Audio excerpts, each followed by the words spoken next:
Please do. With the quorum present, I'd like to call the Co-op Budget Committee to order at 6:31 p.m. Due to a quorum issue at the end of the October meeting, I'm technically reconvening October's meeting for the purpose of formally adjourning, since we have a quorum present this evening, and then we'll move ahead and proceed with calling to order the November meeting.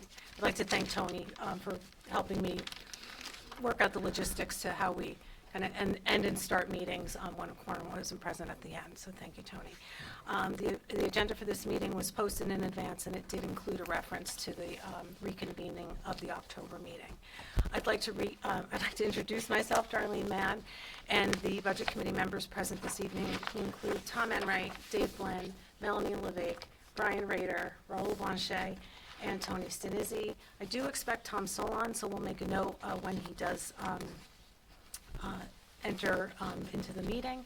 And I'd like to welcome Lance Fulmino, our business administrator, to this evening's meeting. If you could please join me in the Pledge of Allegiance. I pledge allegiance to the flag of the United States of America and to the republic for which it stands, one nation, under God, indivisible, with liberty and justice for all.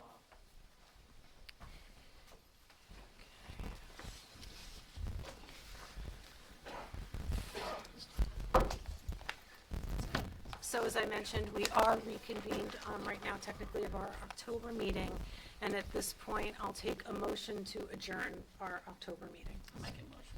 From Raul, seconded by Melanie.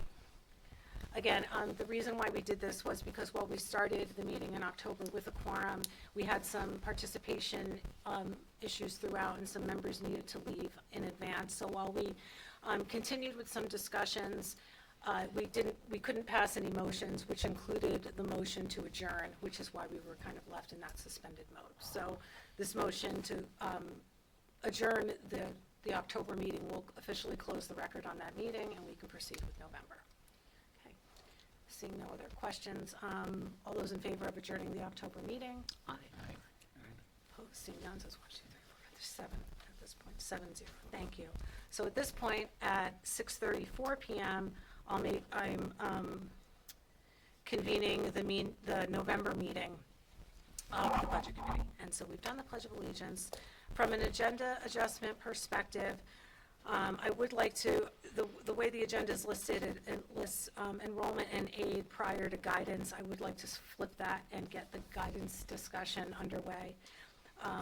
And other than that, I think we can go through the rest of the agenda. We will make a reference, Tony, to the Capital Expenditure Advisory Committee, and just kind of maybe you could give us a brief update, and we'll talk about how our data from this current budget cycle will be moved in to the plans that are underway for that group. Let's see, our process observer tonight is Dave. Yay.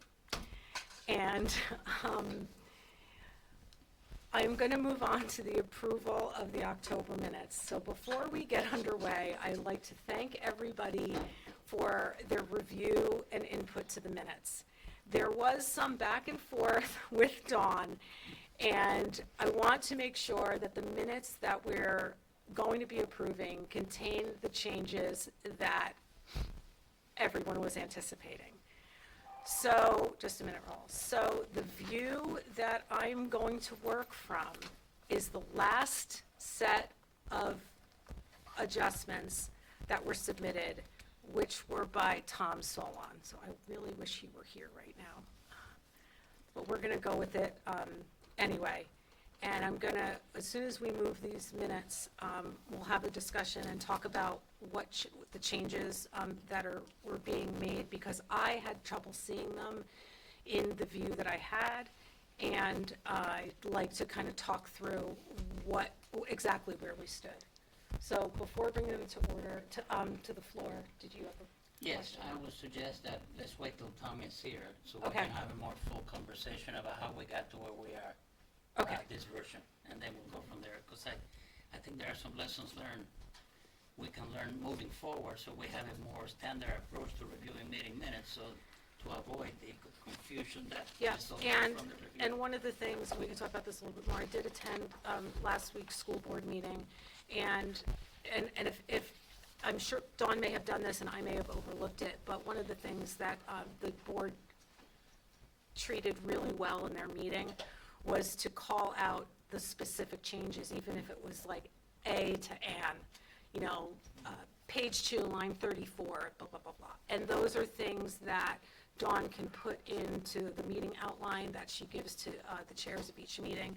And it's something I think we just need to, I need to pay more careful attention to going forward. So I think if we adopt that practice, and my actually announcing where the changes were, I think that'll kind of clear things up. So that was a great discussion to have. I appreciate waiting for Tom, because he did have some inputs and some valid points in the kind of the email discussion comments that were made, and I appreciate that we can wait for him. If he does not make it to this evening's meeting for whatever reason, we can hold over the minutes until December. Seeing no public present, we'll skip over public input and move on to monthly results. Lance? Yes, so I think this was shared at the last board meeting as well. It was in the minutes there. Early in the year, in good shape is kind of the quick highlight. Most of the funds are encumbered. Still to be encumbered. The only negative balance right now is special education, and it's relatively small negative balance, just over $6,000. It's one of those things with placements and contracted services and some of those expenses. We encumber the full amount up front. We don't always need to use it as things change. So the hope is that changes in the right direction as well. But somebody could move into district and the special education needs could change dramatically at any point. But other than that, things are, as we would expect, pretty similar to this point last year. I don't know if there's specific questions regarding it. Some notable pieces, some savings in oil costs with some of the transitions in energy. How that plays out over the full year. One of the things discussed at the board meeting was the transportation savings due to a shift in using our own minivans for vocational transportation. Yes, yep, and so there's some savings there. Interesting tangent to that is last year we tried to purchase an additional van, and that van still hasn't been put into production. A cargo van was delivered, and I think it's from what I can tell, I wasn't present, but a cargo van was dropped off at the SAU office. It snowed, so we confirmed delivery, set things going with the lease, cleared off the snow, and realized it was a cargo van and not a passenger van.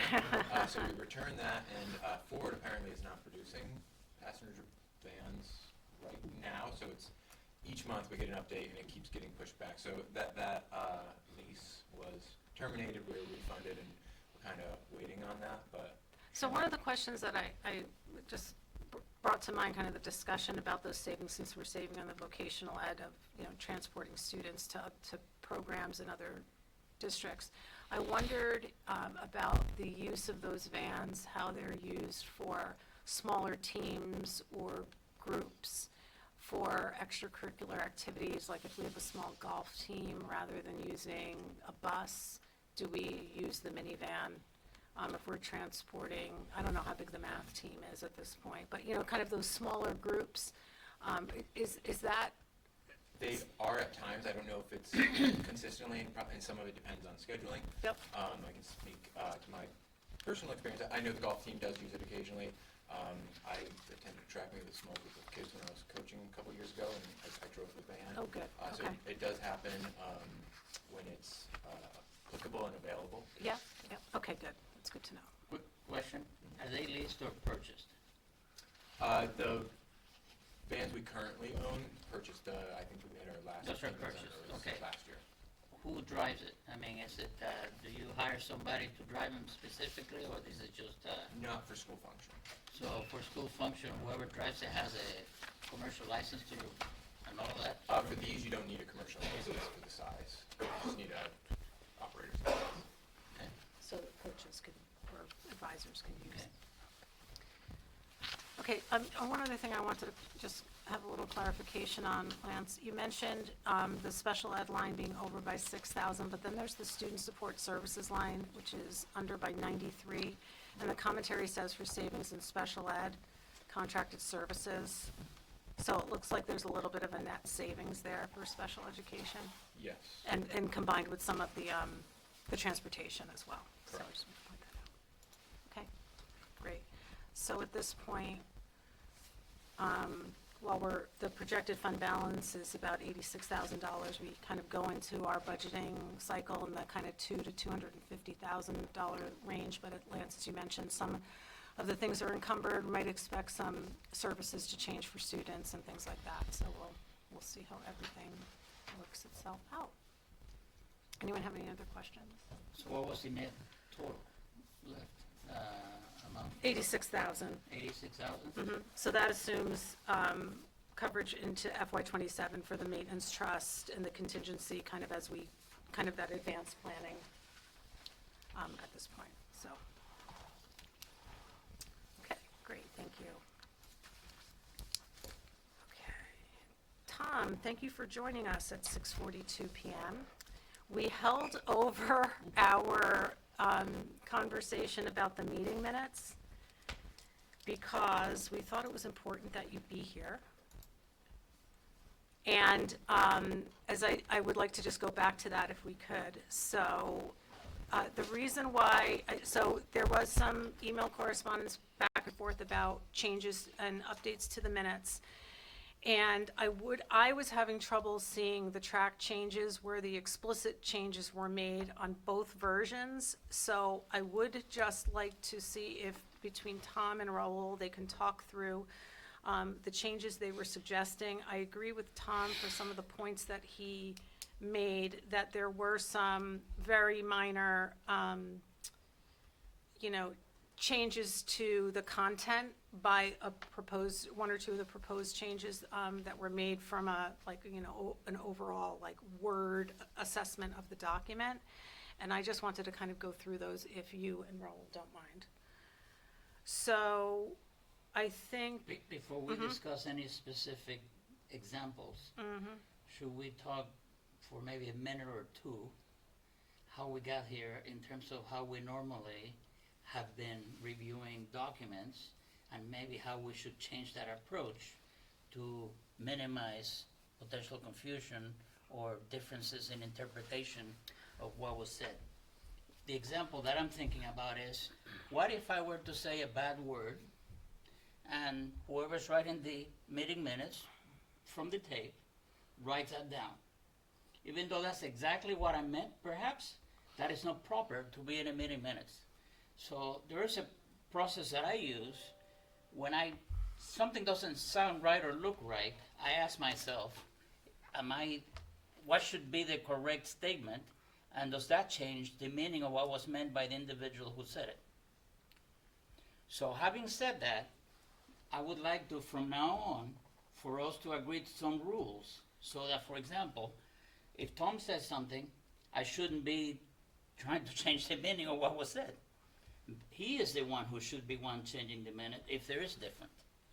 So I just want to be able to, at the end of the day, we want this to be the best possible meeting minutes that we can create. So maybe what's missing here is some standard rules and procedures and dedication by all of us to review the meeting minutes in time to give Dawn some meaningful feedback. So I don't necessarily want to dwell on the specific examples. If I change something that Tom wrote and change the meaning, by all means, if Tom wants to change it back to what he meant, so be it. But at the end of the day, I think it's more important for us to come up with a standard approach where we can all participate and contribute. Because what we say in public isn't necessarily what should be written. because obviously we tend to maybe speak in slang, maybe we don't use the right use of the verbiage, etc. You know, so that's kind of the point that I wanted to make. Am I the only one to comment? I understand what Raul is saying, and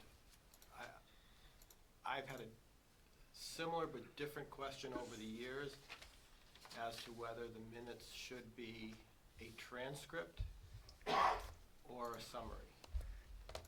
And I've had this discussion with Dawn and with others. A transcript is, if it's going to be a transcript, it's a transcript. Right.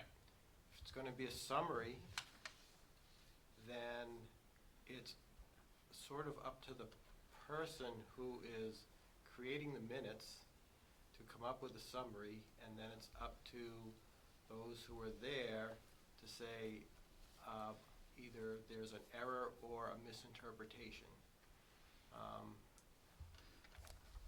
Dawn's minutes tend to be a combination of the two. The challenge that I have with that is there are areas where it's unclear whether it's, which it is, because she doesn't typically use quotation marks when she's trying to put it in their words, and then pronouns become confusing. Is he someone that I referred to in my speech, or is he me because she's talking about what I said? So my only recommendation in that case is if you're going to quote, I'd like to see quotation marks potentially. If you're, either way though, if you're not quoting exact with quotation marks, then be more explicit with names rather than pronouns. I have no objections or concerns with what Raul is saying. I definitely appreciate the fact that Dawn is trying to create minutes that someone can look at 10 years from now. And 300 years from now. But I mean, no, but people where nobody reading it was there, and still get an understanding of what transpired. And I think she tries to capture, with a little bit of care, the emotions that are there as well. So I, in general, have no objections to how she's doing it. I just, with this one thing about the pronouns that I think can sometimes cause some confusions. So some of my feedback was to change that. And I would just say in general that I would prefer us, anyone who's reviewing the minutes to be reviewing them for the content and not, and I know a lot of, Word, offers suggestions and things like that, but it really just needs to be, it just not acceptance of something because Word said it should be corrected. I think Tom made a really good point about, an awkward passive voice use of some verbiage, which I agreed with. And I just think we have to just be careful to just kind of read it, make sure it aligns to, things you heard, things you actually said. And in any cases where those pronouns are not aligning, point that out and we make those corrections going forward. I think the content that Dawn includes is incredible, is detailed enough that it absolutely captures the content of what we discuss, and in while not transcribed, contains a lot of detail that's important. Right. Now, this particular go-round had something in it that was the first time I had noticed it, and what drove me to check it, because I normally don't look at what Raul sends because he does a great job of going through it, and you generally agree with it. I mean, I go through it. I don't send my corrections to the entire group just because of my habit of not copying all for concerns about an unposted meeting. But he mentioned that in his email that actually it was because Dawn responded to it, and it was the fact that it was driven by word, and lately, and by lately I mean the last couple of months at most, I think that Microsoft has implemented AI with their grammar check, and I am continually frustrated in my daily life at the suggestions that it offers. So I wanted to see what it said, and I saw that it had done the same thing, including some things that not only I didn't think were necessary or I actually agreed with, but importantly, there were a couple where it actually did change the meeting. It didn't like the idea to bump an amount when we were saying we bumped up. So it said bump into that. And I think any of us reading it in context would probably say, oh, that's just a screw up. But someone who either isn't familiar with the jargon that we use or is reading it in another lifetime won't necessarily make that. So my feedback was twofold. One is that I changed some things back that I thought shouldn't have been changed because it changed the meaning, and that's what Raul's going to. And then the other is just saying, hey, don't trust Word. So I use it. Just for the record, I don't just use trust Word. I basically think about the suggested change and whether or not it makes sense or not. Yeah. No, that's not directly. That's just a general suggestion based on my experience. But number one, I do think it's important for people to review the minutes, especially people who were there. But it's also useful for people who weren't there because they're the ones most likely to say, what does this mean? Because if we are trying to have minutes that are good at communicating what transpired, the best person to read that is someone who wasn't there. That's my opinion. So I'll stop there. Okay, so here's what we're gonna do.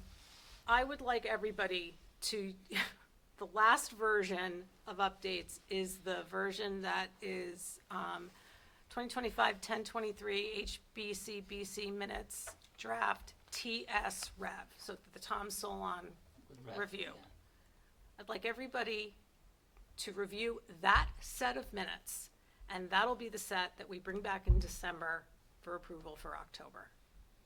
For what it's worth, I did have changes tracked and on, but I found I have to download it, open it in Word, and make sure I have show all markups. Yeah, I was having a problem with the show all markups part, so we'll I mean, if go with somebody the, wants to see what- and that was just me in my use, so. I have two versions. My original one with the changes. All right, we're goes using, there. I saw we're your using, changes, yeah. we're using the TS Rev version, and that's what we're going to, look to make adjustments to. So, if everybody's good with that, we'll bring that up forward in December, and we'll do the October and November minutes at our December It won't be meeting. a And one last thing, I want to I don't have a emphasize what a great job Dawn does. She does an amazing job for all the groups that she Wait a minute, supports. man. It's astounding. Yes.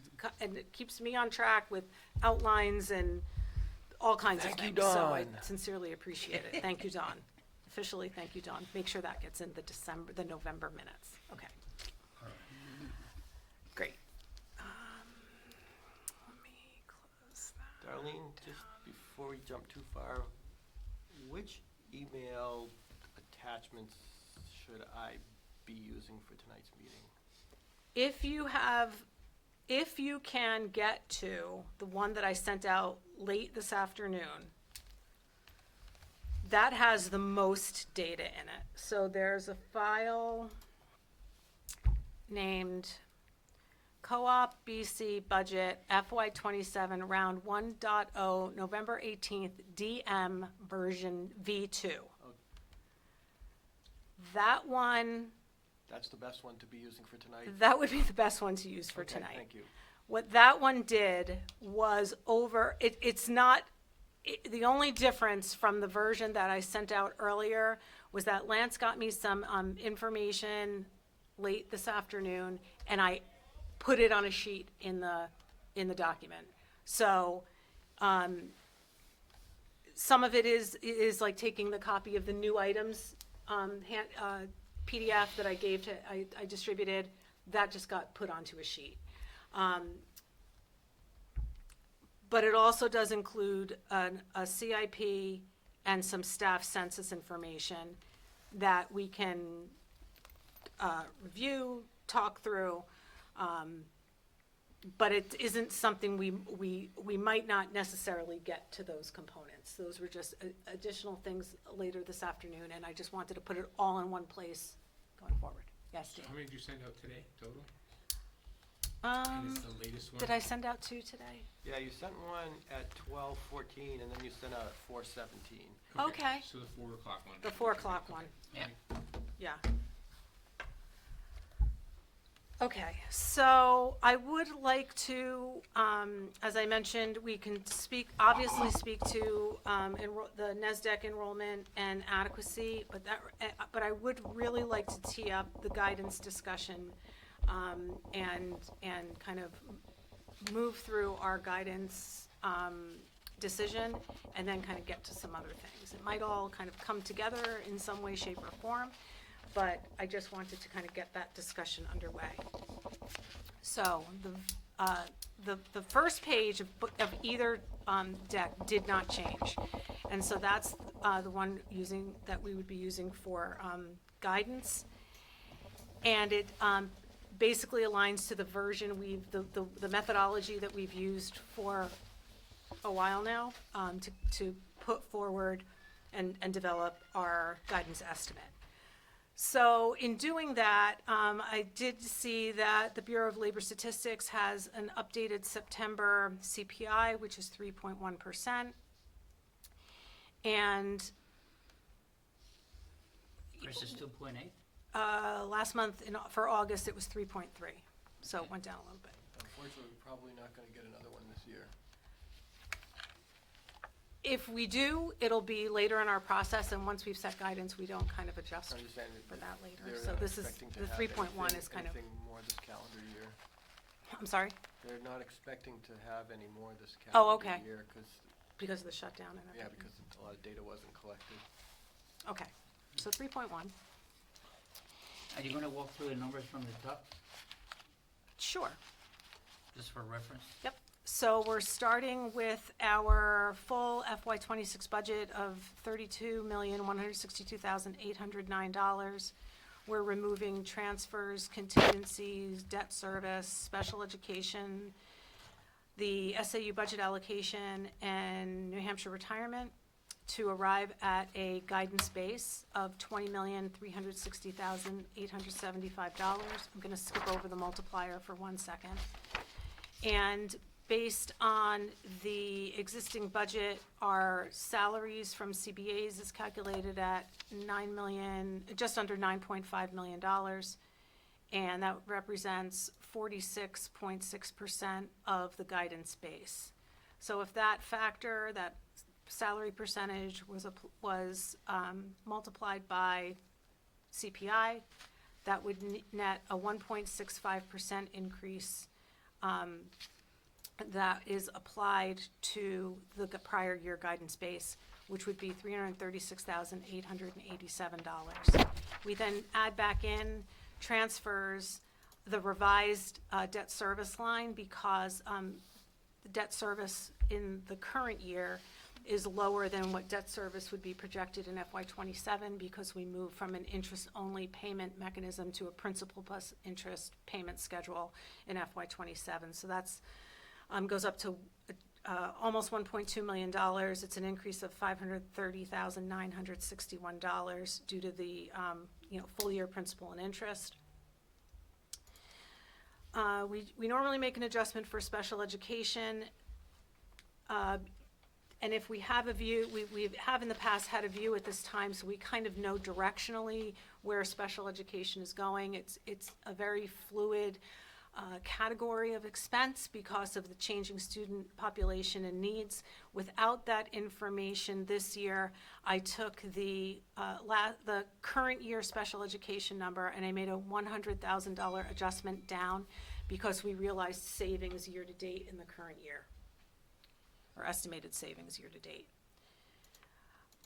Similarly, for NHRS, I made a downward adjustment because we are seeing some savings in salaries in this year's budget, and the San Bernard's HEA line, which is the anticipated increase for the second, what year of the contract are we in? I believe next year will be year 3. Okay, so that'll be for the third year of the contract. That estimate, the $478,808, was calculated and determined during the calculation of the first year of the collective bargaining agreement. So inherent in that is, what isn't taken into account is attrition of staff, potential changes to NHRS. So I did take NHRS at 97% of where we are today, and that resulted in a $74,000 reduction in NHRS, overlaid the San Bernard's HEA agreement, the third year amount that had been previously identified. And the last add back item is in the guidance relief category. The district on its driver plan is looking at an increase in rates of 15.1% moving into FY27. So the amount identified there is 15% of additional to the current year budget, and then take 95% of that just to account for the fact that there might be some attrition movement in and out of the plans to come up with just about $474,000. That would bring the guidance warrant article for the operating budget. The guidance amount would be $32,213,360, which is a 6.5% increase from last year's approved operating budget. And the components of that 6.5% are 1.8% of that change is due to the change in the additional bond costs. Another 1.8% is due to changes in collective bargaining agreements for both HESA and HEA. 336,000 or 1.1% would be due to a CPI change, and 1.6% would be due to the benefits change. So that's how that very first preliminary view breaks down. Tom? Could you just reiterate your thought process in that 95% number multiplier based on what that assumes is going to happen to our population? Yep, there's a potential, usually what typically happens year over year is there is some attrition of staff, whether through retirement or just general movement of staff. It's purely an adjustment because we are mostly seeing healthcare costs. We're seeing an underrun in healthcare costs in the current year's budget. It doesn't have. Based on what happened in 1 year change or a historical trend? Right now, it's 1 year. We can go with the full 15% increase. It's just, we typically do offer some of these add backs, having seen at least an initial preliminary view of moving into FY27. It gives us that overall, perspective of where things are going. So. Are you setting guidance tonight? We are setting guidance tonight. If you're setting it tonight, I think it's presumptive to expect that those costs will be lower, because I think that we had some vacancies when we started out, and we filled them along the way. So, and I didn't anticipate this, I don't know, maybe Lance, you have some feel, but I have a feeling that it might be an artificially low number for the cumulative of the current year. I'd just be concerned about that being an assumption. If we had a historical trend, Mhm. we might be seeing an average or a projection, but if it's just based on the one data point of last year, I don't know that last year was steady state enough to be that basis. Okay. We can start, before going, we can continue to have the health insurance conversation, or we can go back and kind of start at the top with the assumption for CPI. The only other thing I'll say is, I don't know if you saw from last meeting, but we have been contacted by the union. They're asking to open up discussion on the health coverage for the support staff. So it is for the support staff because their contract states that if rates go up by more than 10%, they can make the request to reopen the contract. And they have, And but they only have. for that element. Only for that element. So on the, in the additional articles section, we would have the third year, I wish I could keep track of this, the second or third year. I believe. Second year, it's the second year of the HES, Yeah, 'cause right? they kicked theirs out 1 year when they made that change. Right. So there will be an additional article anyway for the HESA contract because it's not Sanbornized, and that negotiation will work itself out with the school board, I have a question. hopefully throughout this process. Yes? Typically, we start the year by having a brief comparison of what happens if you use actuals versus last year's budget. We bumped it up by a certain amount. And we have delayed that process. We did an initial comparison, but we didn't have a lot of these factors that are now Yep. included now. Have you go back to compare? I have not been, Okay. the updated file that I received was not received in time for me to go back and do All right. that. But I would like to request that at some point, we consider that because, Okay, we're setting guidance tonight. okay, And so I feel confident that in the at least 10 years that we've used this process, it has set us on a good path, and I appreciate the comparison, but we've always defaulted back to the I don't, I understand. that's not to say it shouldn't be done, but in the interest of moving this process forward, because we literally have 2 meetings after this before a public hearing. So just to keep everything aligned to the process that's in front of us. so a couple, just to change the subject a little bit. Regarding the HESA contract, if all of a sudden you change the staff from older people who've been around for a long time and replace them with younger staff, are those salaries typically lower? And if they are, is there an actual amount, and because of the contracts already defined and already agreed to, is there extra funds that are available in the HESA contract that are not being used? And what happens to that? I will say that HESA's less likely to be impacted by that because there are many fewer steps. The table is much more geared to position than it is to seniority, but on the professional staff contract, in the past, that has been a trend. So what happens, I'm trying to understand Yep. potential okay, implications for some of this. once the contract is approved at annual meeting, Yeah. it gets built into the budget, Okay, okay? And Yeah. the budget is set. right. The school year starts, and we start with a brand-new census of staff, and I've asked Lance to provide that census, which is included in the 415 view Okay. that you received this afternoon. That view of our distribution of staff is definitely different from the view that went into determining the costs related to collective bargaining agreements. And if we have in fact hired staff at lower points on any step table or hired staff at higher points on the step table, that was all accounted for in the calculation of actuals in the given year.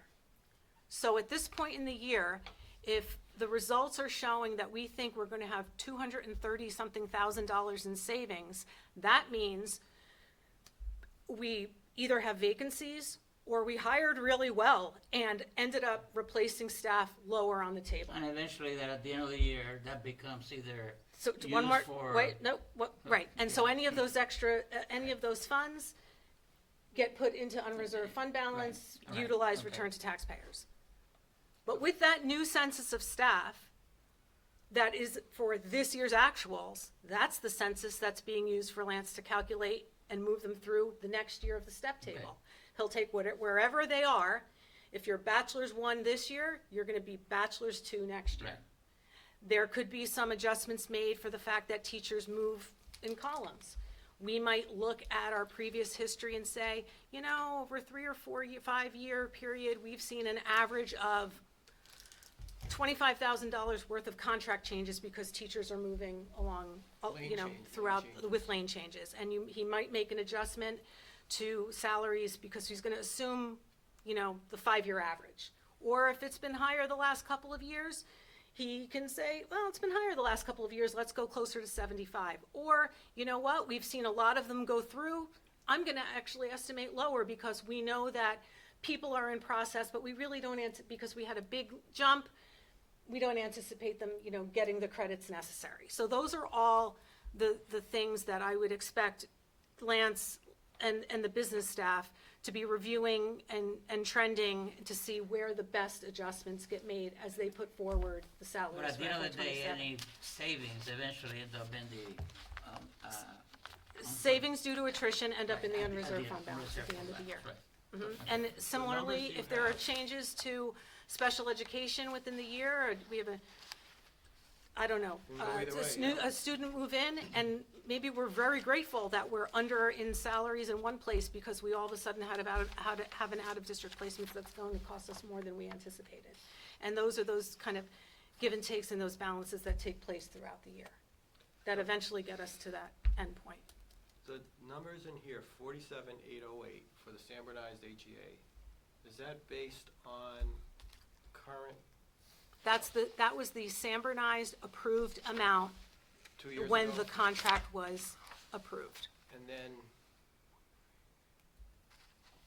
what, if anything, is intentionally done to adjust for known changes in the makeup of staff and the resulting cost? When we're setting guidance, we don't make any obvious change to that number. Okay. And health insurance cost is based on what?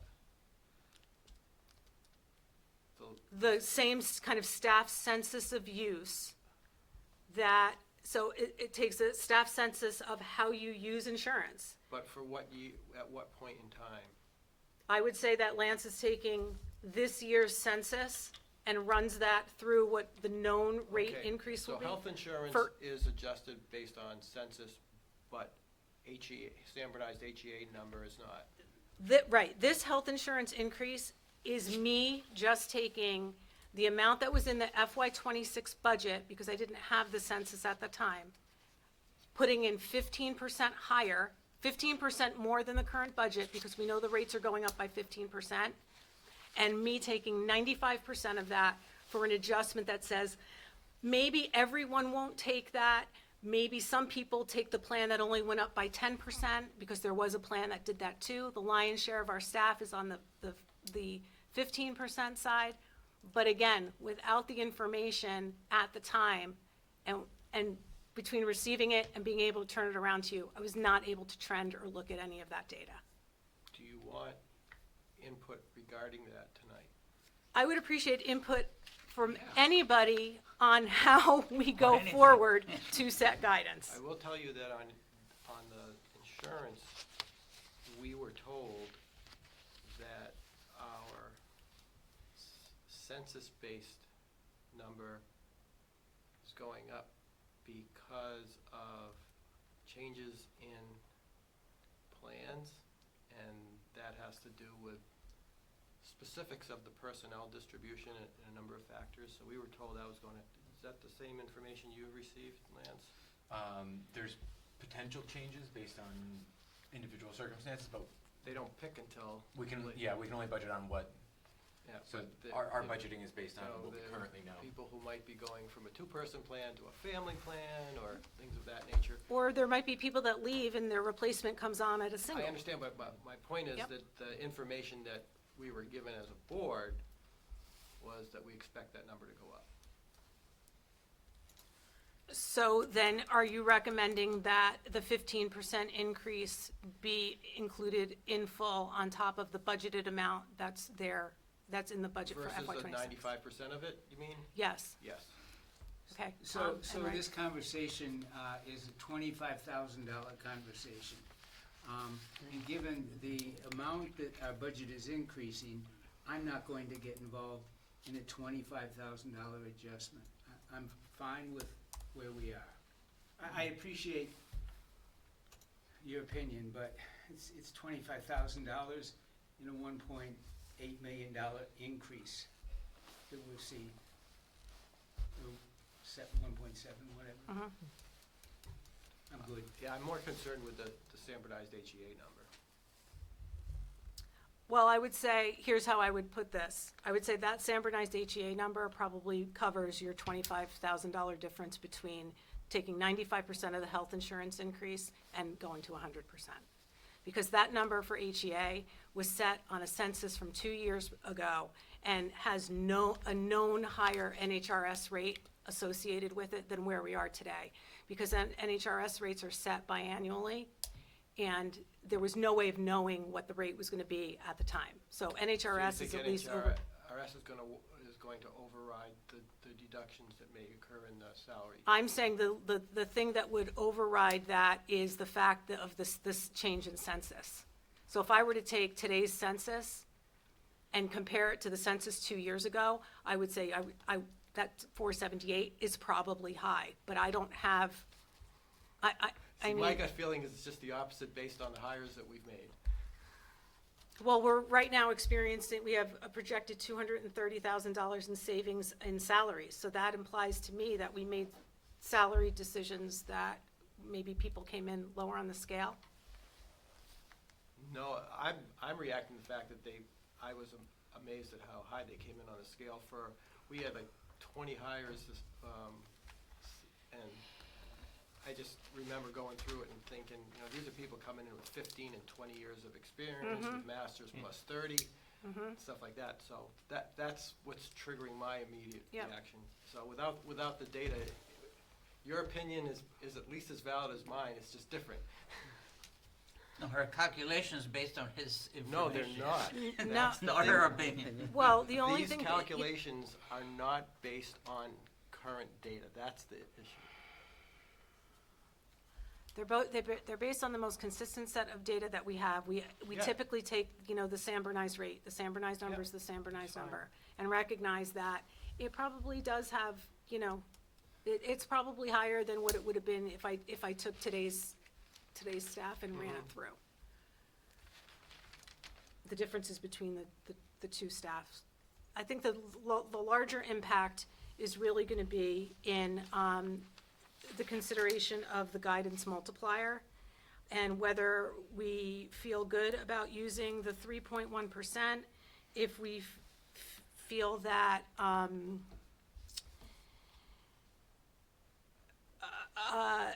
based on changes we're seeing, like 15% increases in healthcare insurance and increases of over $500,000 in approved debt service, if those types of increases are enough to warrant us saying that we want to consider something less than CPI or not.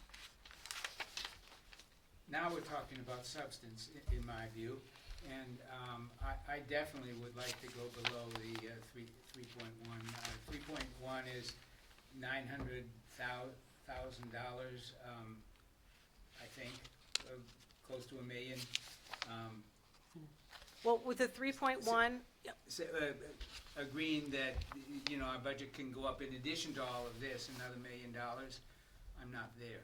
okay, so the 3.1% that's in there, I agree that the 3. Am I wrong about that? Well, the 3.1 is I personally think is gonna be high, given all of the things I mentioned. It is, because we apply that to a lower percentage of the budget, it ends up being an increase of about $337,000. Oh, you don't? I don't apply the that to the 3.1? whole thing, no. Oh, I'm sorry. No, Okay. it's applied to a lower portion of the budget, so that 3.1% results in a $337,000 budget increase. I see. Yeah. Still don't like it, but, Better, but I huh? gave you faulty logic, faulty I like your numbers. Well, logic. It's, I mean, yeah. it's a way, it becomes a conversation of just about balancing, and in a year where we're seeing a 15% increase in insurance, and we approved, we Samburnized the professional staff agreement, and so we know what those rates are going to be. Compounded by a potentially, some portion of a 15% increase, is it the year to say, basing that factor off of full CPI, is that the way to go or not? So my logic is that last year, the community was very generous to us. And there's at least on the Hollis side, there's a big piece coming there. I think this is a good time, in my judgment, to buckle it down as best we can. So I'm not feeling the St. Nick spirit tonight. Okay, anyway, Brian? So Brookline did just set our tax rates. Our tax rates went up 9% this year. That's the tax bills that are just going out now. That's largely due to the schools. The town was only up 3%. The schools were up somewhere between 10 and 11% for the local education tax, closer to the 11%. That's very significant, and coming on top of significant tax increases the year before as well. So looking at these are very preliminary numbers. There's a lot of stuff a lot of detail that we don't have. It's going to get refined from here. But just based on this preliminary report, it looks like we're looking at least a 6.5% increase in costs for the co-op. And there's issues that have been raised at this meeting that suggest it may be higher than that. So this estimates a $1.9 million increase in overall budgeting because of a lot of things that are just out of our control. If we were to move the 3.1% guidance down to 2%, that would cut about $100,000 out of it. I'm more comfortable with that than the 3%. Yeah, It's and it sends a message. it's a chunk, which but is it's what I want to do. it's a limited amount that we actually have any control over. Yeah. But it sends a message. So there, I'm done. It's I'm ready to go home. Settle down there, mister. Is there a way to maybe reduce or eliminate the contingencies amount as well? We're talking about the operating budget. We're not Okay. talking about the articles outside of Okay. the operating All right. budget.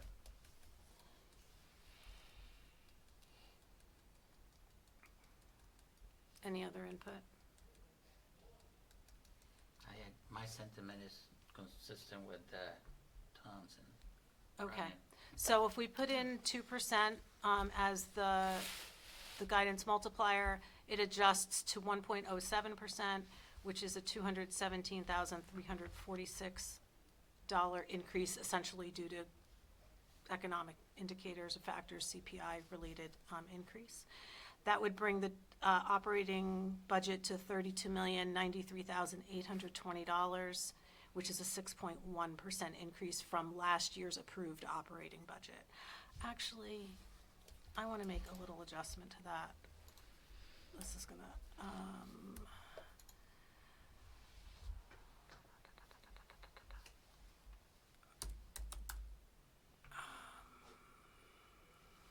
hold on. I forgot to adjust for something that we always adjust for. We typically adjust the operating budget article for the contract approval, and that was 133,4, wow, that seems really high, 133,419. Actually, okay, so usually it's an adjusted operating budget because once the contracts are approved, that becomes part of our operating budget base. So I apologize for that. Let me do two So you things think here. it should pull some more money out of the base? So it makes the denominator higher. So the 3.1% would have been a 6% increase. The 2% change would be a 5.6% increase. Just want to make sure we're clear on that. Can you just say what those are in dollar amounts also? Yep. So the guidance operating budget would be 32,093,820, and it's being compared to an adjusted operating budget of 30,378,846, which is the prior year's operating budget article plus the HESA agreement. So 30 million, how much? 378,846. So if you're on your spreadsheet, you would take cell B38 and you would add $133,419, which was the amount of the HESA agreement last year. But 6% equates to, what I was trying to think what the 6% increase and the 5.6% increase corresponds to dollar-wise. Okay, so the 5.6% increase is 1,714,974. And the 6% increase would be 1,834,514.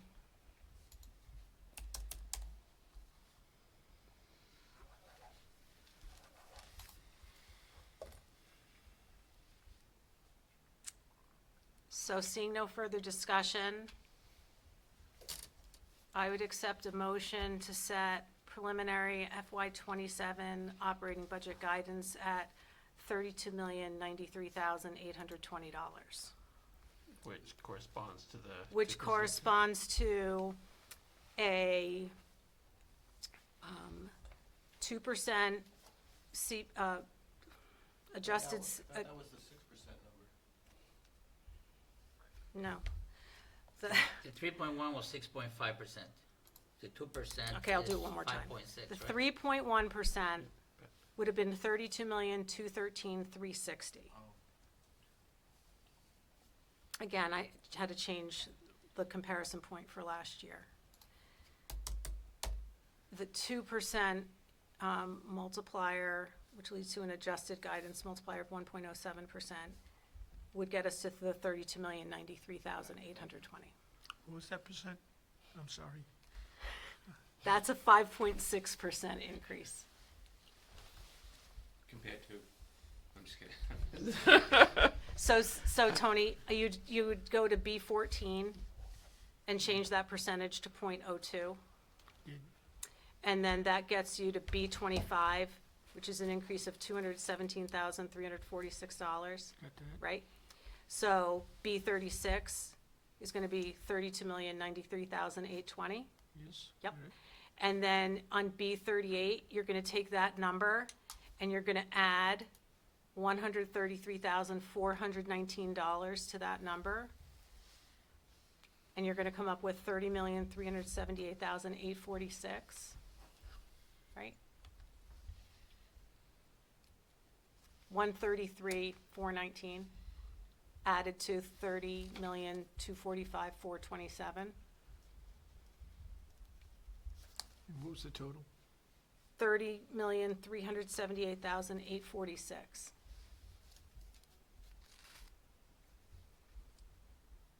That's last year's, that's like the current, that's the operating budget we would be using for this year. We were Okay. like looking article to article.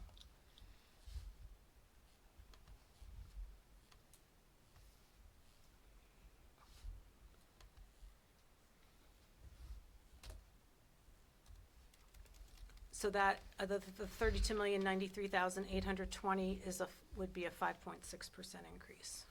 And what was that number again? 32 million? 93,820. 32093,820. 32,093,820. Then I will move that we set the budget guidance to target $32,093,820 For the FY '27 for operating. for fiscal year 2027 Okay, operating budget. thank you. I second it. Seconded by Raul. Any comments, conversation, further discussion? Seeing none, I'll put the motion to a vote. All those in favor of setting guidance for FY '27 operating budget at $32,093,820, please indicate by voting aye. 1, 2, 3, 4, 5, 6, 7. Opposed? Abstentions? Oh, Tom doesn't vote. Tom I'm doesn't. sorry. I'm looking at Tom Solon like, Tom, waiting for the vote.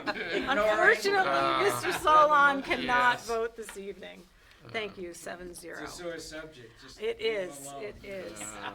You Sore know, with all of us. you know what's okay, I'll talk about the interesting thing when I get to the legislation part of tonight's meeting. So, great, thank you. We will move forward, like, as I said, in December, we anticipate having the full budget view, a review of the new items. I will say that at the last board meeting, superintendent did give an overview of the new items that I shared with you.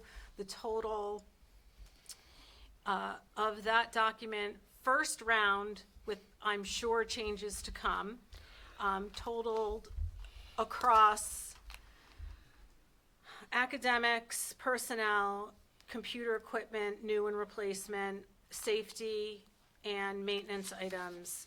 The total came to $4.3 million. Now, There's one you've got to take out, though.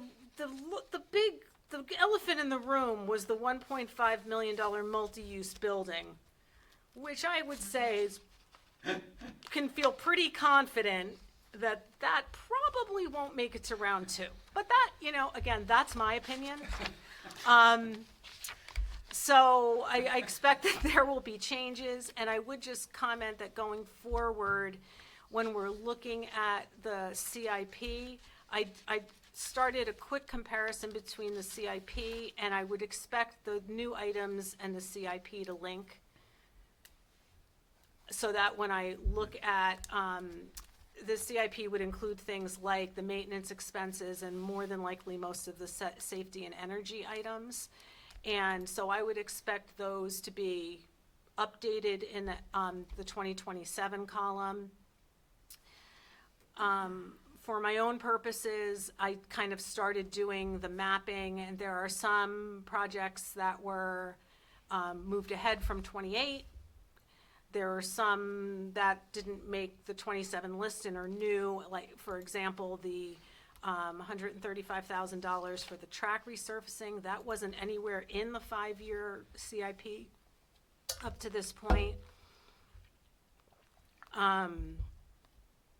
Some of the costs for, say, roof sections are higher than previously estimated. Auditorium work looks to be higher than we previously considered. So there, I think the bottom line is I think there'll be some movement in those numbers that I'll leave to the process that the administration goes through to kind of work through the rounds of the budget. One of the other things included in, since we're kind of going through this, I'll just walk you through the other things I included, and I'll call it the 4 p.m. view of the budget trend file, is the current staff census.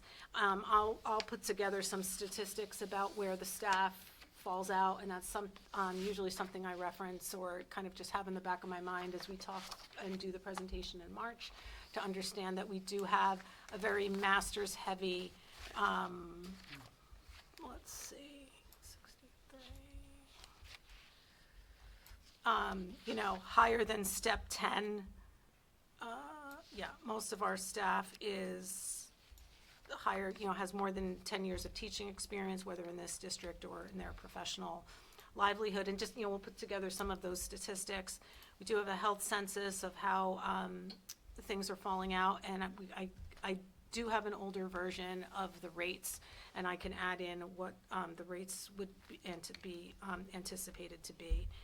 And would be expecting an athletics overview, a revenue overview, and things like that. Oh, one thing I just wanted to make a note of, that I would love to hear on some of the paving numbers, because some of the paving numbers included like the back student parking lot at the high school. I wondered where those funds are from the, help me with the word, the fee that we charge for students to have their parking spots. Yeah.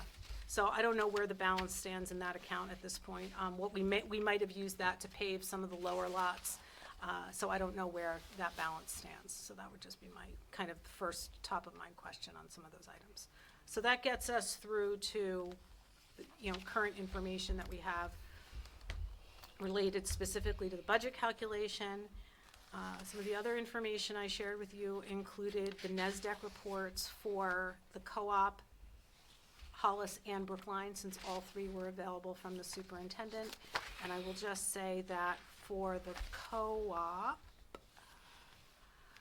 we would be. Yeah, not much happening. No, we would be looking at, pretty, a 9-student difference, and then flat going into FY '28. If you recall, the chart that we typically share with the community shows the immediate 5-year view, and then do I go out 10 years? I don't think I do. I think I only go out 5 years, because after that, it really just kind of falls off, from a NESDEC perspective. So we are looking at the co-op at least, something akin to flat. The projection is from 11.11 this year to 11.20 for FY '27, and staying flat into '28. And But I would just add, not only flat, but significantly lower than historical highs. Yes, that is true. That's important to me. It is important to know, in, say 2015, so 10 years ago, we were at 1234, combined grades 7 to 12, 830 Yeah. at 9, Which one could use? in grades 9 to 12, versus 739, so say 100 students less, almost 100 students less, at the high school Than 10 years ago?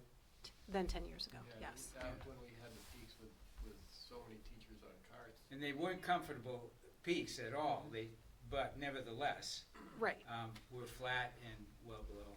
Right, and some of the increases that are, the lower school, elementary schools are experiencing, it's gonna take a while for them to migrate up to the co-op, and for us to evaluate what impact that would have. Yeah. Yeah, If the any. much bigger impact is just when we have housing turnover. When the housing market is such that people whose kids have left decide it's time to downsize, and you can't do that and stay in town, basically. So they downsize, and somebody who wants a 4-bedroom McMansion comes in. And, the other things that have changed just over time at the elementary school level include moving from, say, part-time to full-day kindergarten. Yeah. That essentially cuts the amount of students that you can educate in a day in half, or your classroom space in half to do that, including pre-K at the schools, and taking up more space for that. So there's no doubt there are space constraints that need to be evaluated, and I can't speak for the changes in Brookline, but Hollis has been kind of navigating that, and they'll be coming forward with a proposal. Where does the SAU amount factor into the guidance? The SAU budget, Yeah. it's a separate article outside of guidance. Okay. So the articles outside of guidance are collective bargaining agreements, the maintenance expendable trust, the SAU assessment, the contingency, and the special education trust. That's our kind of, our general grouping. Completely out of it, yeah. But special education has been funded in full, so that isn't something that we've brought forward, and it could be a consideration to bring back the contingency, maybe not at 125,000, maybe at 100 or something less than that, so. I have a question Mhm. regarding process. Are we gonna have adjustments to the superintendent's guidance in between meetings? Or are we gonna wait till the December meeting to see what adjustments there may be to their requested? Our next meeting will be their in, requested budget. yep, our next meeting will be in December, so we'll, unless we feel like we need a meeting 2 weeks from now, I would say we would get a superintendent's view, revise new items, and understand the drivers of the budget So and how that's it gonna happen compares at to the the. next meeting, or is It that needs, gonna happen it in needs to between? happen, I'm gonna put the stake in the ground, says it needs to happen, we need to have a superintendent's Right. view, a budget view Mhm. And by I the think December meeting. Both of those will be at the next co-op meeting as well, which I'm Okay, guessing is when is the school board meeting, by the way? off the top of my head. Because we were gonna be rescheduling December, we're getting a little off track right now, Sorry. to 12/17, but I don't know when your school board meeting is, Tom. Check that now. Right now, I've got it on the 10th. Okay. I've got us here on the Perfect. 17th. Okay, And that is that the budget hearing? no, that'll be in, the governing board meeting is Oh, the no, yeah, 15th, governing isn't it? board, yeah. Okay, so the governing board meeting on the 15th is where they're bringing forward the SAU budget with a public hearing and a discussion. I don't think that's the 15th. The 15th. That's a Monday, do you It's guys the know? 11th, The 11th, that's a Thursday, correct. okay, sorry, the Is that 11th. what you got, Lance? Yes. Yeah, it's here at the 11th, at 6 PM. Okay, So we 17 tagged in, or 17th for us, at 8:30? at 6:30. Okay, so, what we'll do going forward is look at the Brookline Hollis distribution of enrollment, see how that compares to the, average daily membership was used for tax rate setting, and to align us, to enable us to go through our apportionment formula and apply it to the budget that we proceed with. Okay, any other questions on enrollment at this point? Okay. You had a question, Tom? Yeah, but I'm not sure it's even, are we concerned at the high school about not having enough classrooms?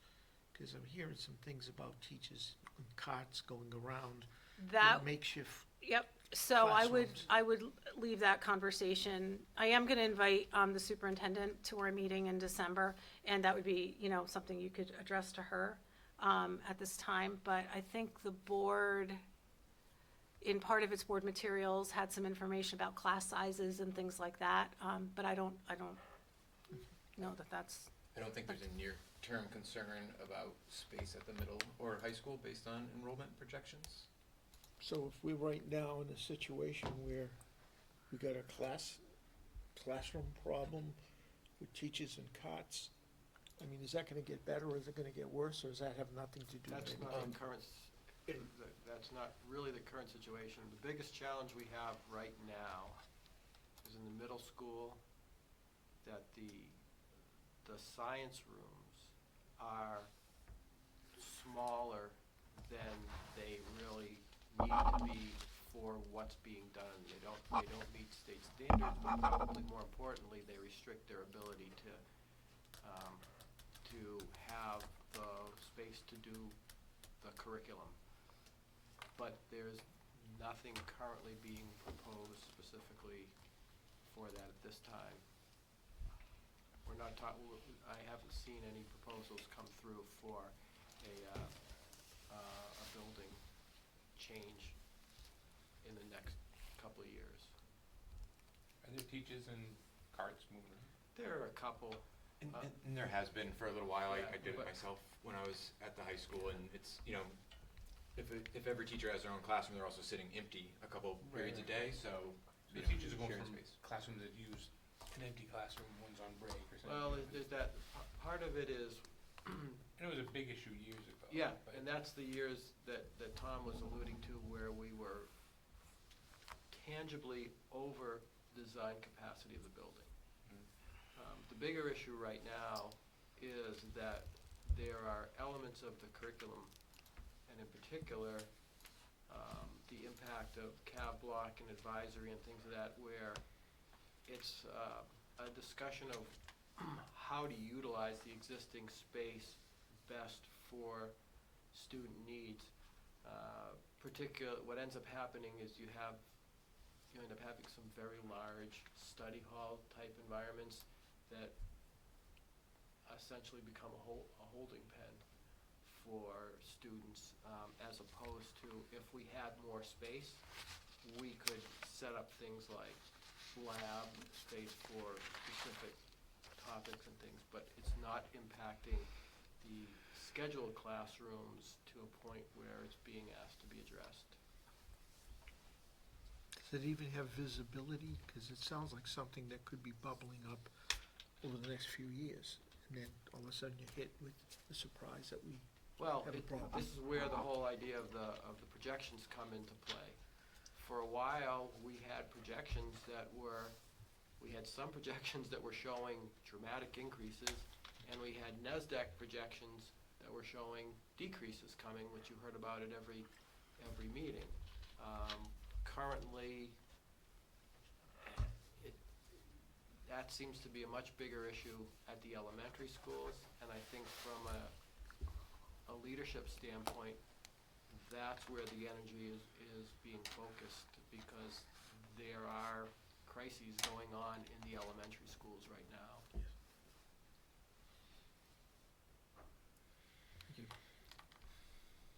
Okay, if we're all set on enrollment, I'd like to spend a little time on adequacy. So, this is, and this is something that we can go into, I want to mention it because the numbers and estimates were shared. I can talk for a while about it, or we can save it as part of our revenue discussion, but I did want to point out, I did share with you, the current estimate for FY '27 for the co-op is $340,000 greater than the current year. That is due in large portion to an increased amount in what's something called disparity aid, which has been added to the adequacy calculation. It is something only Brookline receives. Hollis does not qualify for it. And the amount in total for the town of Brookline of that fiscal disparity aid is just shy of $850,000. So that amount of money gets split between the Brookline School District and the co-op, and is the reason for our increase of $339,690.86 for the co-op. So there are, Where does that show? This is revenue. There are, wait a second.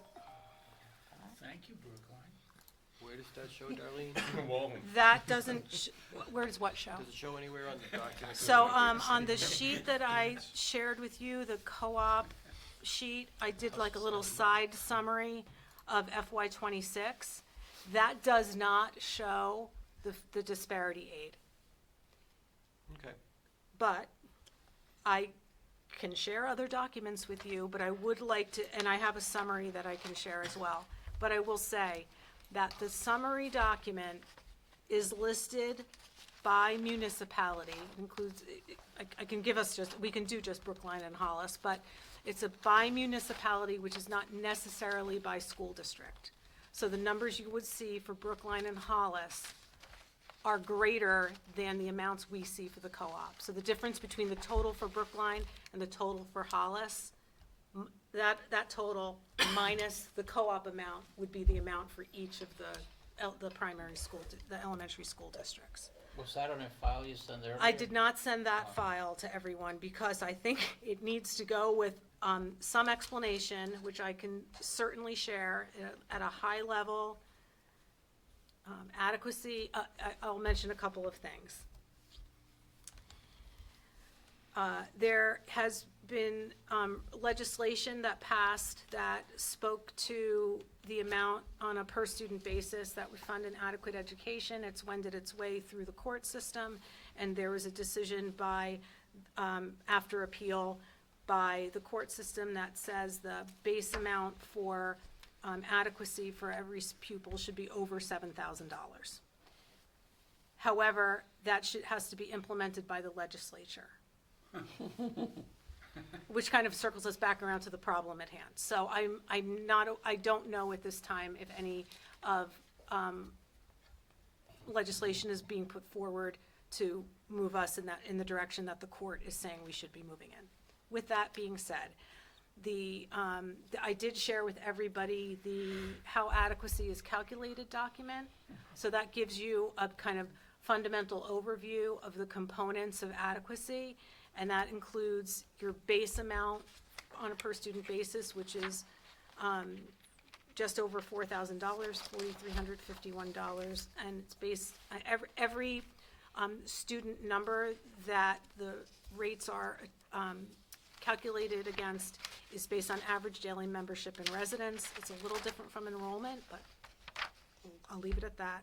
So there's a component for base adequacy, free and reduced lunch, special education aid, English language learner aid, and home education differentiated aid. Those are the 5 basic components of determining adequacy.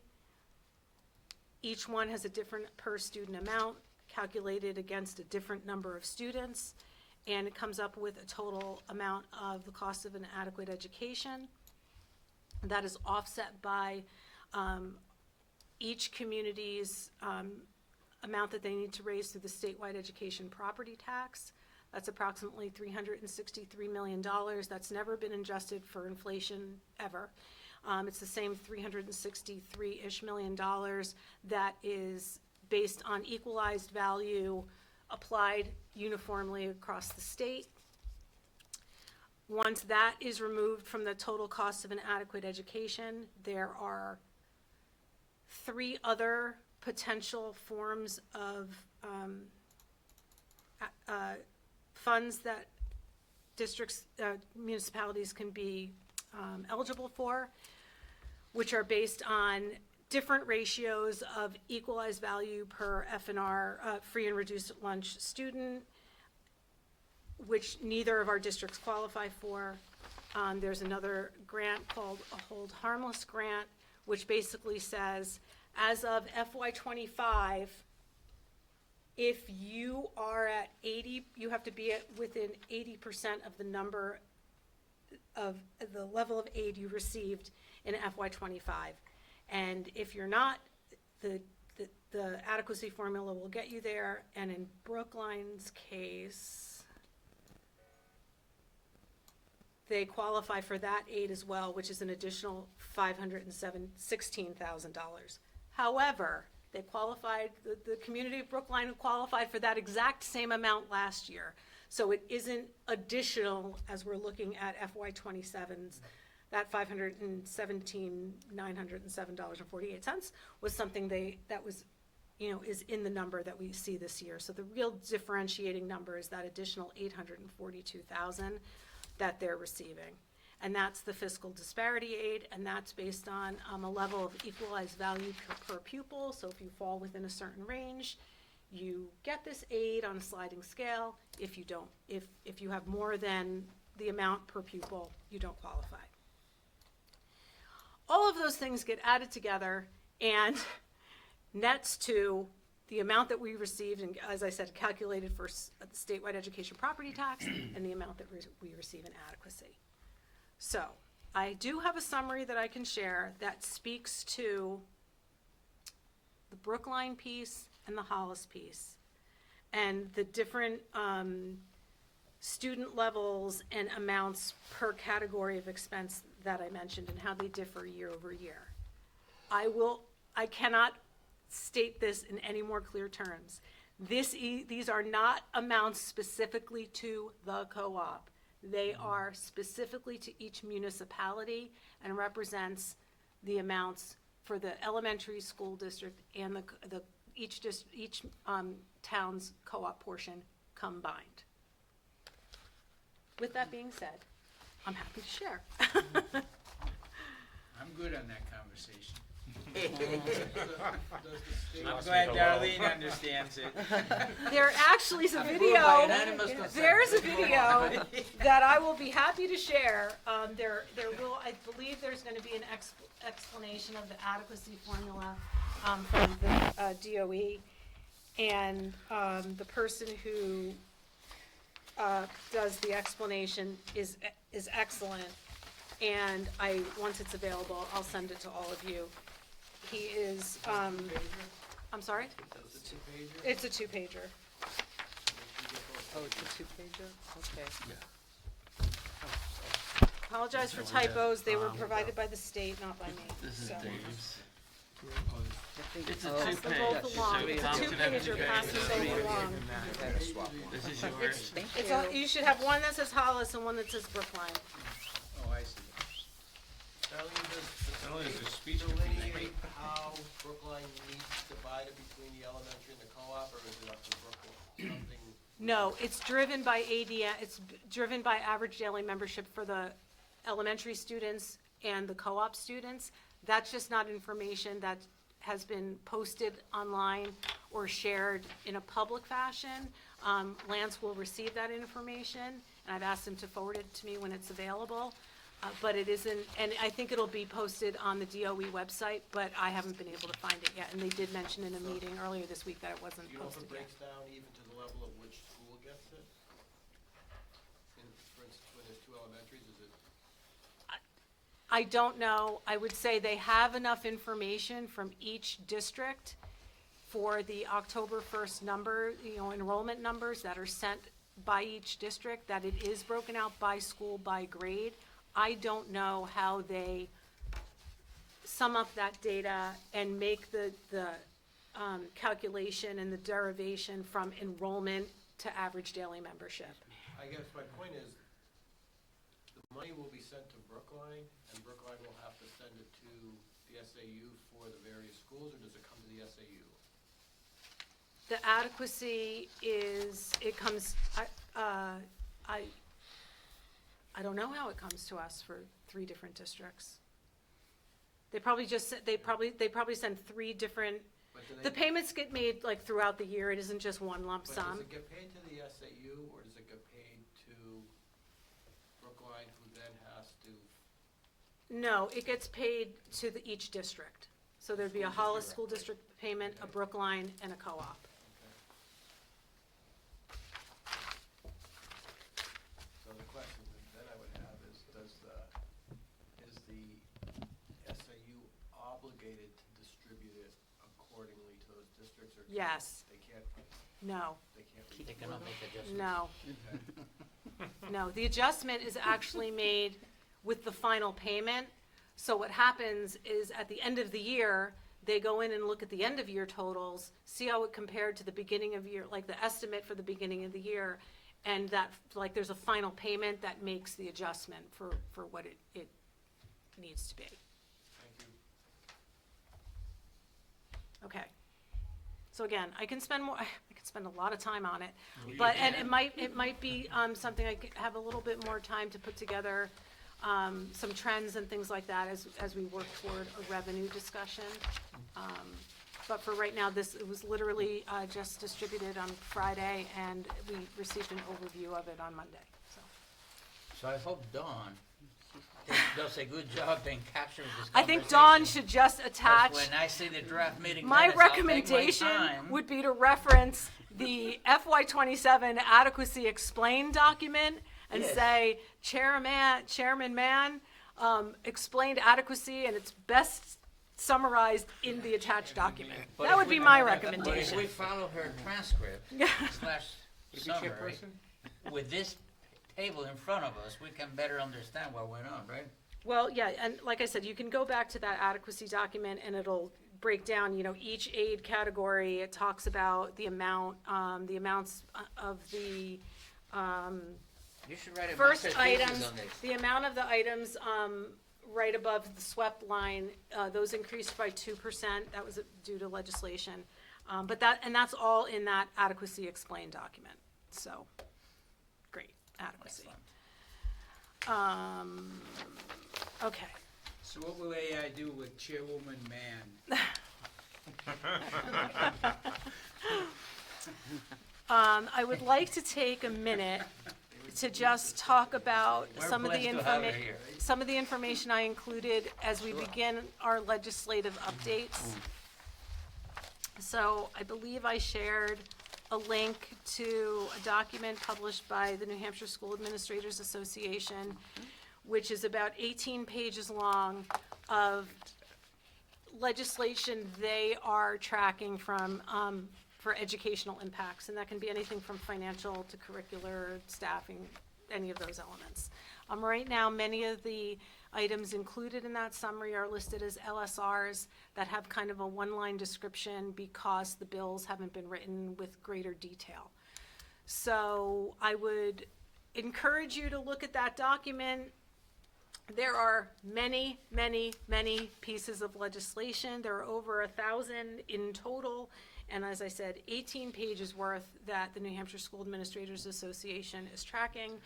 I will provide, updated information as I've tried to do as these items move forward. But one of the things I also included was an update on a final report that was provided to the governor as a result of a committee that was looking, that was reviewing a piece of legislation that I'm not sure if it was technically, I think it just moved to committee, so it wasn't voted on, but it was to consider SAU consolidation.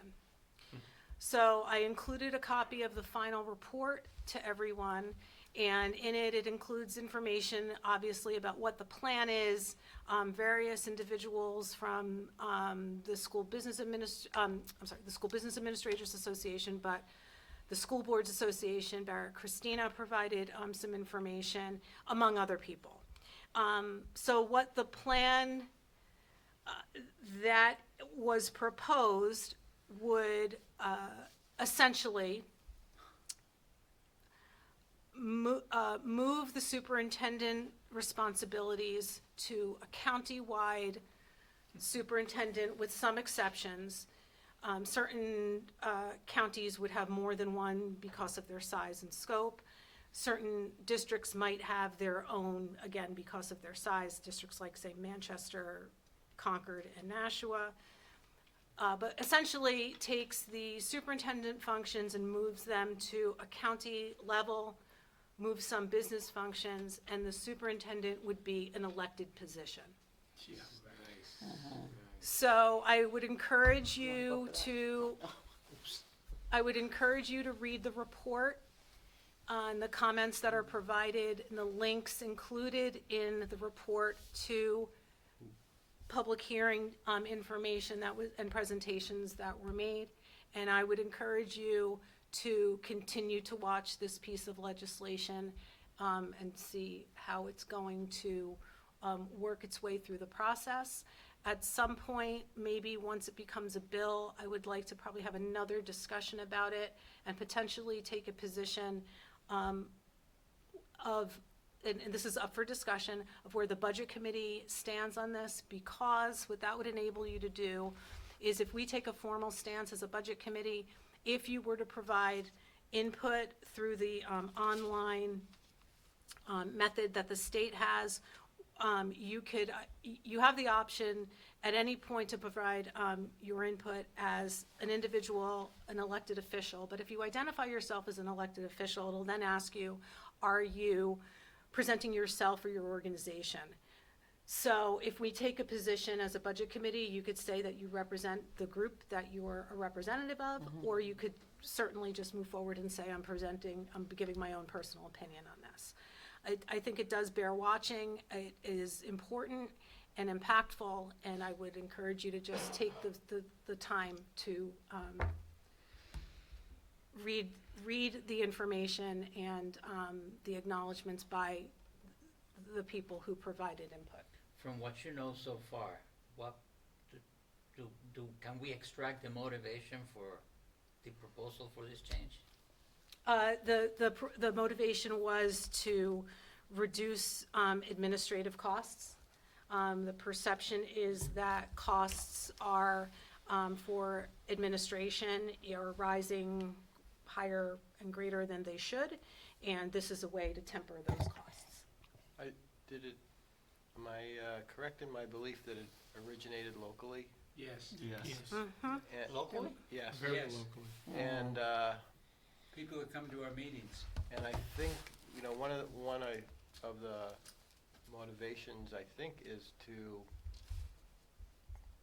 since superintendents are hired by school boards, the belief is that by making it something that's elected, it would take that power away from school boards and allow voters to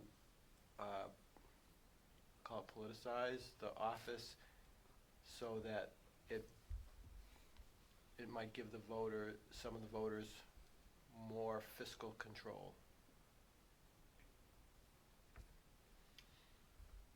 The report does also speak to where some of the other kind of more local responsibilities that a superintendent would engage in would fall back onto principals. And principals would be working with school boards and things like that. So there are some details included. So I think it's worth the time to just review Oh, it, it definitely so is. that It's, you can be educated. I mean, the biggest business we have in our two towns, 55 to $60 million business, our schools, over 500 employees. I mean, we could go on about this for a while, but I don't want my tax dollars managed at a county level. I want it right here where we can, where we are looking over manifests. I mean, the proposal is so far off base. It's just horrendous, and it's our money that they're trying to outsource somewhere where we can't watch it. And so Money and our people, and four different labor contracts. I mean, I can go on, we can all go on about this for right, and a at long, a long county time. level, I mean, just within our own district, we see that the 6 different agreements. Now multiply that by the agreements in other communities, how they're managed. That could make it a little worse. They're trying to get better. If you make then an assumption that now everyone in that county has to operate under the most expensive contract, or I don't know how any of that would work. And any expense related to it would then go to our county tax rate. So where it might come off on the local side, it increases the county tax rate because it has to go, the costs go somewhere. And so a rate that's, very minimal, on everybody's, tax bill would become certainly more than it is right now. I definitely would hope that our group follows this closely, does take a position along with the school board. I would be astounded if we weren't all unanimous when we put all of this together and say, don't mess with, we're capable of taking care of our tax dollars and watching how they're spent. Right, communities vote on a local basis annually on budgets and increases and, all of those things. Managing 500 and something employees in all of our buildings, I mean, it's just The idea is hardly. that a lot of the things are redundant. Things like, administrative costs. All of the things you can think of that take place in our town, take place in every other town. And in consolidating those efforts is the thought behind it. I In know, and reducing personnel and reducing costs. Now, if you look at Hollis, you might say we're more efficient, our cost per student is less than the state average, and so on. Well, then, what are we gonna follow the highest or the lowest common denominator? Who wins out in that? We could actually say, well, we should increase our costs, because if we're gonna follow suit with someone else in Hillsborough that's less efficient, well, we could be like them and we could spend more money, because we're spending less right now. That may be the idea, but the actuality is that 55, $50 some odd million is going to be watched somewhere else. The opportunity for fraud, the oversight, we have excellent oversight right now on our money. And we'll lose that. And 500 and, I don't know, how many employees do we have? 500 About and something? 500. Across the district? A number like that. Yes. And we're gonna just ship off the management of those employees and their labor contracts somewhere else? Decision is I mean, being, it makes Yeah. 0 sense. I can tell you that the presentation was very well received in Concord, and it's getting a lot of traction in Concord. I understand that, and that's why I'm That's the speaking up concern. the way I Yeah. am. I'm just stating what I've heard about this. Very What was the recently. presentation was by who? By There was a committee of, representatives, but they accept, they accept input from the public and input from interested parties. But the organization that put it forth is a well-known organization in the area, whose president is Eric Bauer. Okay, He was- so that's public knowledge, so that's, Yeah. so the That games was- he plays here, now he's playing at the state level, trying to get it all to the county. Could I ask you about that organization that he represents? Yeah, we've been getting emails from them about, I don't, do you know the name of it? I'd The just school as did- soon not I promote it, agree. to be Yeah. honest. Is What's it? that? I'd just as soon not A promote it, to be self-organized, honest. self-promoted organization. Yeah. It's like me becoming the Better Business Bureau. It's like the worst Paul, business this is bureau how- equivalent. So I would just bring us back around, like I said, it is something that will be watched and managed, and I think we will, I think when we have a little bit more information on some other legislation that we might want to take positions on, we can bring it up at that time, because as usual, there are all kinds of LSRs that address committee membership, special education aid, adequacy aid, all of those things that just kind of come up on an annual basis, things that have been approved, not, or not approved, delayed, come back around again. So we'll kind of keep track of those things, but, so the link I sent has one-line descriptors for many of the LSRs. You can search the document for things that would be important, say, to this body, like anything that addresses apportionment, tax caps, things like that, adequacy aid, special education aid, any of those things, that'll quickly search you through the document, but again, they'll be updating and getting bills assigned to them and expanding language and changing, it'll show you what would change in an RSA and things like that. And I it's couldn't just- find the superintendent one. Where the heck was it? Page 18? No, I mean, I that, went through about page no. 8 and gave up. that one wasn't listed. Now, I don't know wasn't? how that works. If, Oh. and Melanie, It's in maybe you can study. help with this. If it went to a study and they gave a report to a governor, but missed the deadline for an LSR, I don't know how a recommendation then moves forward. Can it be added to another? It could be added, but I believe this bill was brought to study. Right, So then they can, Bring bring it it forward back. the next year. okay. Yeah. So that's what happened. Since it Yeah. went to study and the study came out, it can just So it will be automatically brought go up back. this year? Yes. Yeah, Or- Okay. This coming year, yeah, Mm-hmm. 26. January. Okay. Moving on, Tom, is there anything left for a school board update? We may- No, other than, we've been inundated with a lot of policy work because of legislative requirements.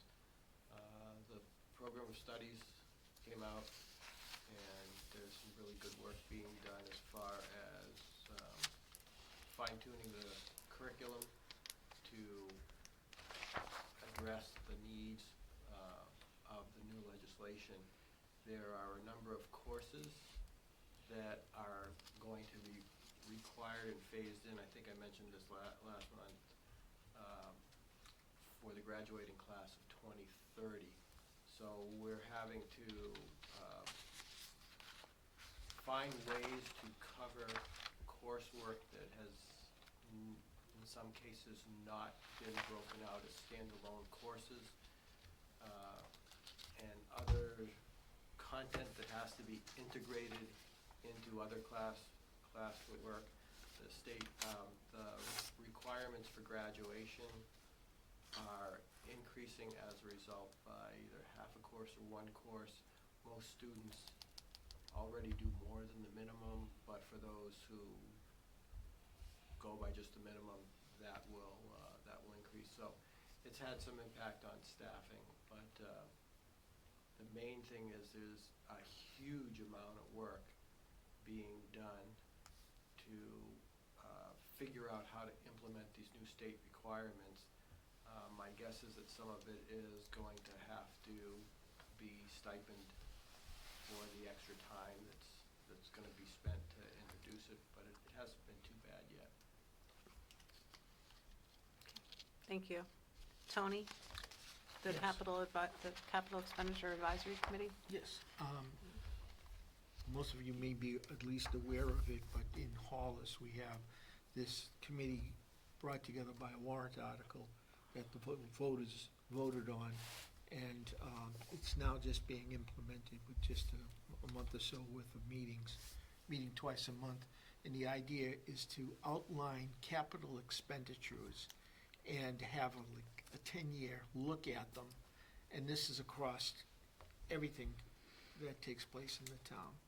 And of course, they're most interested in the educational part of it. And it's probably a very good exercise, but it's a difficult thing to try to outline the capital expenditures within the BudCom, because we really don't have a lot of capital items. And there's some redundancies between other committees in town that do. And, Robert, for instance, there's a lot of redundancy. What he brings out and what I have is mostly operational. And the requirements is to take a good look, as much as you can, to identify and list out right across the board bring it to the selectmen, and it would probably end up being part of a 10-year plan of getting a handle on what we need to spend and when. And one of the thoughts are that some things, because they're not being funded, get pushed out, and a lot of maintenance types of issues end up going into an emergency mode. And what they'd rather have is sight on it, plan on when funding may be available, a plan on when things need to be done, and have visibility to it. So maybe and I'm saying this maybe because I haven't looked back to see the results of these things and then looking forward to saying, well, what happens? We know what happens at the warrant article meetings. Things get voted on, and mostly they're out of necessity. But having an idea gives you opportunities to decide how they'll be funded, and mostly by bond. And when do you issue a bond? When does a bond retire? When is the most appropriate time to go into another bonding and then fund more capital items? That's the idea of it. And but it's a little difficult. It's a little difficult to separate out, and I think they're starting to get it, that the redundancy between what Robert does and what comes out of his versus what comes out of the BudCom, because Well- we really don't have capital items Well, to speak of.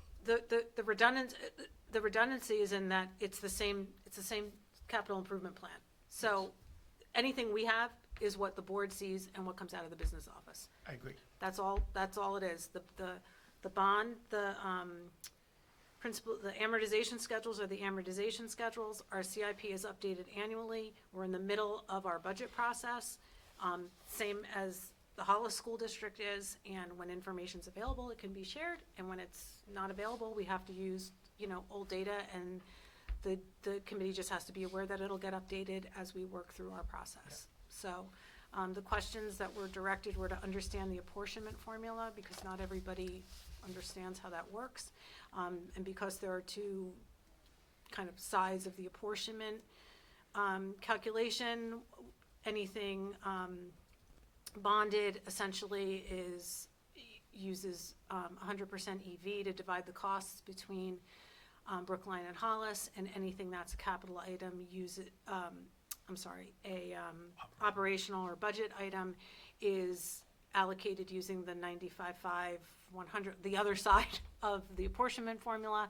That's more ADM based or student based, and just kind of helping that committee understand that there are those two component parts, and that any you just have to put a stake in the ground, because we don't know 10 years from now what the apportionment formula would be. So you'd use kind of the information we have, and you expand that going forward, assuming we're operating in the same way. Yeah, So, it's not easy. I want to be helpful, but sometimes the requests are difficult. And honestly, I don't know if in the future they will consider the BudCom as an operational entity. I don't, so it's really important to me that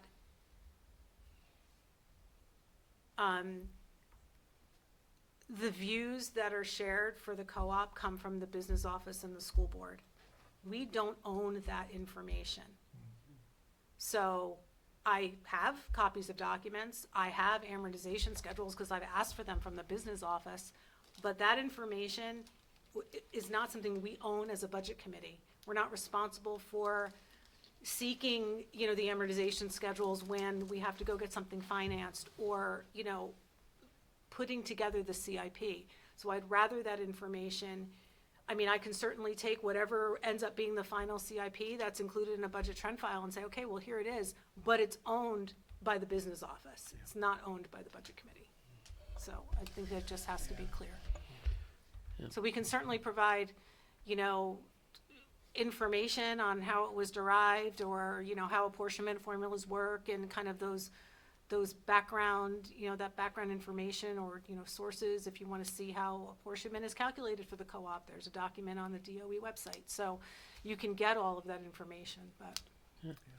I totally agree, Darlene, we should stay away from that. It's important that we have somebody there to know Yeah, what's that- happening. That's fine, but you shouldn't be the source of the information, I think is what you were saying.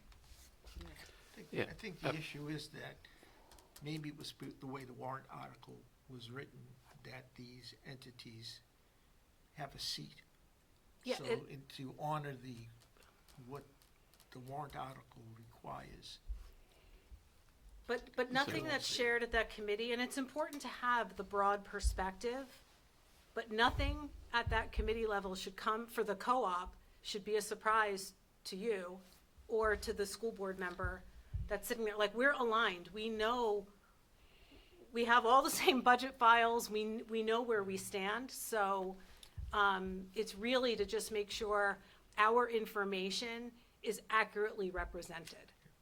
And it might, we might do things differently, and the vision shouldn't be to turn how we do things for the school district into how things are done for the town, and vice versa. There might be elements through the discussion that somebody hears and says, hey, that's a good idea to look at it that way, but the data is wholly owned by each entity the governing bodies of each entity that's represented there, and the associated business offices. So Brookline does this every year. We put together a capital improvements plan every year, and what the committee that puts that together does is they send out an inquiry to each of the department's heads and say, what do you project to happen over the next 5 years? Which year is it? And there's a whole form there of how would you pay for this and that sort of thing, and they put it all together. The schools are included in that, and what happens with the schools is the schools maintain their own capital improvements plan. They just send a copy of the spreadsheet to our capital improvements committee, and we include that in the bottom of the report, and then all the numbers get totaled in together. So it's not an interactive thing. It's like, give us your latest CIP. Yep. Here it is. We plug it into our report. Yep. Add in the numbers, and that's the That's extent really of our what intersection. and that's of our really what it needs to interaction with be. them. And on the Hollis side, Yep. they haven't done anything like that. So Yep. that's really what the intention Yeah, is. and I have to apologize, because getting into this, I was really naive about what was going on and what was needed. And I'm scratching my head on a lot of these things. but I'll be there, I'll answer their questions as best I can, but I'm limited in what information they have that's different. That's a capital improvement that isn't represented some other way, Yeah. not by me.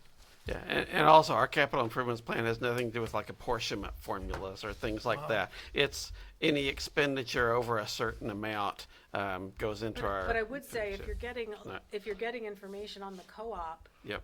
it does need to be apportioned. You shouldn't be adding the whole co-op cost to Brookline. True. Yeah. So- That's part of it, is Yeah, but Yeah. I don't.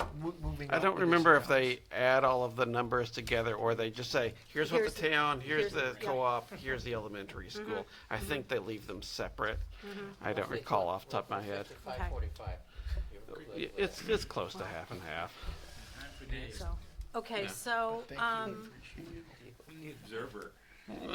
hold on a second. It's 8:27. I just want to go through some of the announcements because we talked a little bit about some dates. So on 12/10 is the next school board meeting. 12/11 is the governing board meeting where the SAU budget is going to have a public hearing and discussion approval by the governing board.